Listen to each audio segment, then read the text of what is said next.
Hi, Dr. Ariane from the Movement Paradigm. Today let's talk about another vagus nerve hack called the Sphinx, which can improve your cervical range of motion, thereby increasing blood flow to the brainstem and stimulating the vagus nerve.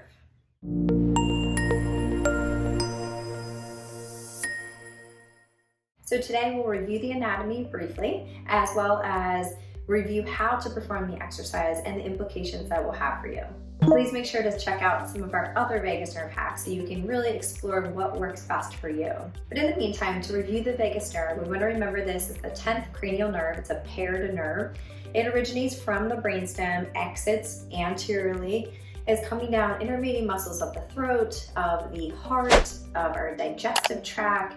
So it is really involved in all of our autonomic or automatic functions. So when we're thinking from an anatomy standpoint, if we have forward head posture, if we have limited range of motion, our cranial nerves are exiting from the brainstem. So if there's limited motion there, that means that our cranial nerves are going to be impacted. We need the optimal cranial nerve function so that we can be in a state of social engagement. This means that we are connected, we are joyful, we're mindful, we're grounded. That involves muscles of the face and our facial expressions.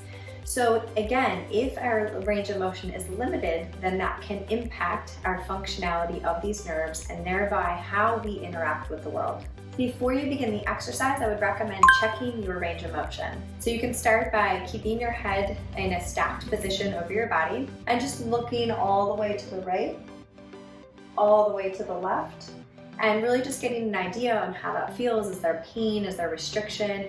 You should be able to get your nose over towards your shoulder. So if you're here and that's your normal, that might feel normal, but you do want to be able to turn all the way with your eyes level as you do that, as opposed to a side bending motion. So you just want to make sure you're clear on your range of motion check and be honest with yourself. To perform the Sphinx, start by lying on your stomach and then prop yourself up to your elbows. From here, starting with your head centered, lifting your pubic bone off the ground, lifting your head gently, and then slowly rotating to the left, holding that position for 30 seconds, coming back to center, and then moving to the right and holding that for 30 seconds. So now that you've performed the exercise, now you can reassess and see how that feels.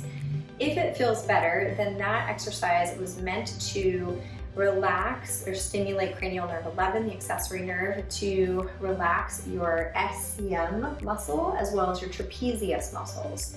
So if it didn't, then that means that there is another problem in another one of the cranial nerves.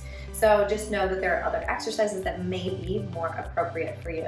As you perform the exercise, you want to realize that this is actually a developmental position. So this is something that we did as babies when we prop up onto our forearms. So this is something that ignites a postural reflex. It is also something that is optimal for reflexive stability. So this is a great position and movement and posture to really work from and even exercise from. So if you have a stiff neck or you experience migraines on a regular basis, this is a really powerful exercise. Make sure to do it as often as you need it to help with your symptoms. And as always, thank you so much for joining. Make sure you give it a like, give it a share with a friend or family member who might benefit from this.